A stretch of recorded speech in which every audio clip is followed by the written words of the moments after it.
Cockburn appreciated.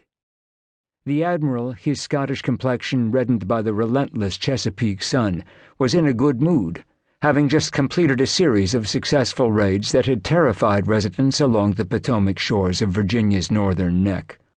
At 2 a.m. on August 3rd, Cockburn had headed up the Ucomaco River, probing the inlet off the Potomac with a force of 500 sailors and Royal Marines in 20 barges.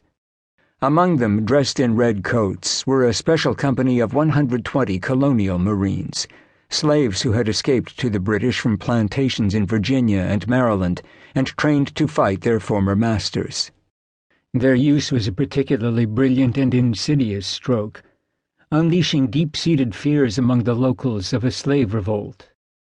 A Virginia militia artillery company, waiting at Mundy's Point, fired on the British with 6-pounder cannons, and the first shot beheaded a Royal Marine in the lead boat. But the Virginians soon ran low on ammunition, and the British swarmed ashore. Major Pemberton Claughton, a Virginia militia commander, was shocked to see a slave who had escaped from his plantation among the invaders. The admiral and his gallant band chased the retreating Americans 10 miles almost at a run, burning every house they passed, including Major Claughton's home. Finally, the raiding party collapsed on the ground, exhausted in the 90-degree heat. But there was no time for rest. Cockburn learned that the Virginia militia was regrouping at the nearby village of Kinsale. "What? Englishmen tired with a fine morning's walk like this?" cried Cockburn. "Here, give me your musket. Here, yours, my man. Your admiral will carry them for you." He placed a musket on each shoulder and began marching, rousing the men. Returning to their boats, the British sailed to Kinsale, opened fire on the town, and scattered the militia. The village was burned, and some 30 homes destroyed. A dead Virginia militiaman was dragged out, his pockets turned inside out and rifled. The British carried off 5 captured schooners brimming with hogsheads of tobacco, 5 prisoners, a field gun, and 2 horses belonging to a militia commander and his son. Spreading fear was Cockburn's mission, and the sack of Kinsale had served this goal quite well. Back on the ships, Cockburn was even more pleased by the news brought to him August 7th by 2 British frigates, freshly arrived in the Potomac from Bermuda. Troop ships carrying 4,000 battle-hardened British Army soldiers would soon sail into the Chesapeake. Captain Robert Rowley, commander of one of the squadron's ships, mused about the news in a letter home to England. "I suppose some grand attack will be meditated," he wrote. A grand attack was precisely what Cockburn had in mind.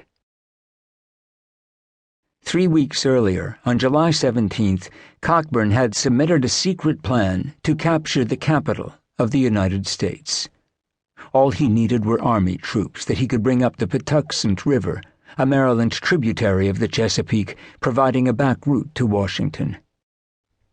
Within 48 hours after arrival in the Patuxent of such force, the city of Washington might be possessed without difficulty or opposition of any kind, Cockburn had written to Vice Admiral Sir Alexander Cochrane, the fleet commander, then in Bermuda assembling reinforcements. The British invasion of the Chesapeake was meant to force the United States to divert troops it had sent to attack British colonies in Canada. But Cockburn saw the possibility for more. The fall of the American capital could be the strategic blow that brought Britain victory. The government of James Madison, or Jemmy, as Cockburn contemptuously called the 5-foot 4-inch president, would be scattered and disgraced, and perhaps even fall. "It is quite impossible for any country to be in a more unfit state for war than this now is," he told Cochrane.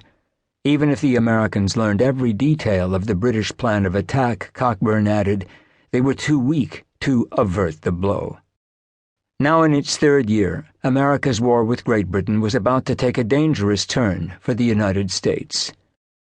The War of 1812 was an outgrowth of the titanic struggle that had raged between England and France almost continuously since 1793, when the French revolutionary government declared war on Great Britain.